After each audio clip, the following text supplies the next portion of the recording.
Vijay Sethupathi மாதவனோட Vikram Veda release ஆன first 10 டேஸ்ல சென்னையில் மட்டும் 4.72 crore கலெக்ட் பண்ணிருக்கு. அதே மாதிரி ஆதியோட மியூசியம் முறுக்கு ரிலீஸ் ஆன ஃபர்ஸ்ட் 10 டேஸ்ல 1.5 crore கலெக்ட் பண்ணிருக்கு. இந்த ரெண்டு படங்களோட பட்ஜெட்டும் ரொம்ப கம்மி.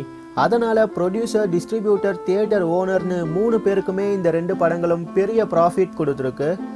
விக்ரம் வேதா மியூசியம் முறுக்கு பிளாக் பஸ்டர்னு ஏற்கனவே அஃபிஷியலா அனௌன்ஸ் பண்ணிட்டாங்க. நெக்ஸ்ட் வீக் பெரிய படங்கள் எதுவும் ரிலீஸ் ஆகல. அதனால இந்த ரெண்டு படங்களோட கலெக்ஷன் அதிகமாக நிறைய வாய்ப்பு இருக்கு. விக்ரம் வேதா மியூசியம் முறுக்கு இந்த ரெண்டு படங்கள்ல உங்களுக்கு எந்த படம் ரொம்ப பிடிச்சிருக்கோ அந்த மூவியோட நேமை கீழே கமெண்ட் பண்ணுங்க. இதே மாதிரி சினிமா நியூஸை நீங்க பார்க்க சப்ஸ்கிரைப் பண்ணுங்க ட்ரெண்ட்ஸ் டிவிக்கு.